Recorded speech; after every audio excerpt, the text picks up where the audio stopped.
ఒకరోజు 2018 సంవత్సరం మార్చి నెలలో చాలా నిరాశతో నేను నిండిపోయాను. చాలా బలహీనంగా, మాట్లాడడానికి ఇష్టం లేని వానిగా, ఏ ఆలోచన నీ ఇష్టపడని వానిగా, I almost seemed to be in a place where I was hating myself. It's like, what do I need? నాకేం కావాలి?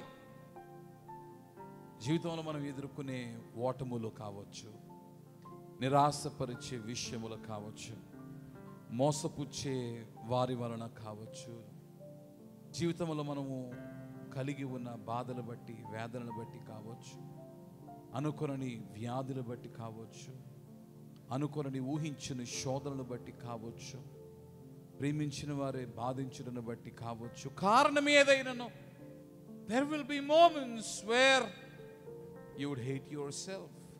నిన్ను నీవు కాదనుకుని, నిన్ను నీవు ద్వేషించుకుని గడియల జీవితంలో చాలా ఉంటాయి. మోషే వంటి మహానాయకుడే విసుగు చెంది దేవుని ప్రార్థిస్తాడు. ఒకరోజు, ఈ ప్రాణము తీసుకో, నా వలన కాదు, ఈ ప్రజలను మోయ నా వలన కాదు, నా ప్రాణము తీసుకొని విసిగి చెంది దేవుని ప్రార్థిస్తాడు. ఒక్కోసారి జీవితము వేసారిపోతుంది. I was in a moment like that. చాలా ఇట్లాంటి బాధతో, బరువుతో నేనున్నాను. What do I need? నాకేం కావాలి? అప్పుడు నేను కూర్చున్న సోఫా కొంచెం దూరంలో బైబిల్ కనబడుతుంది.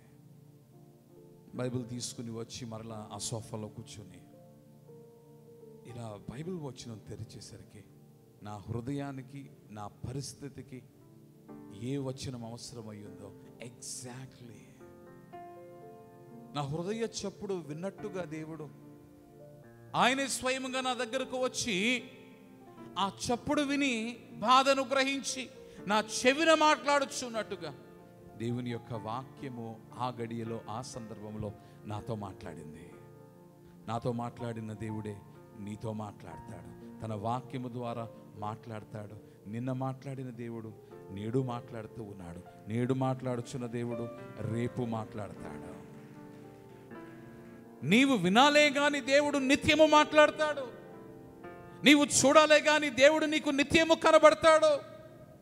The God of the Bible is a living God, who is a seeing God, who is a hearing God, and who is also a speaking God. దేవుని వాక్యములో ఉన్న మన దేవుడు సజీవుడై ఉన్న దేవుడు, చూడగలిగిన దేవుడు, వినగలిగిన దేవుడు, మాట్లాడగలిగిన దేవుడు.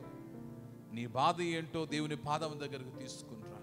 నీ దుఃఖం ఏమిటో దేవుని యొక్క చెవిన పడిలాగున నీవు అంగలార్చు. God will speak to you.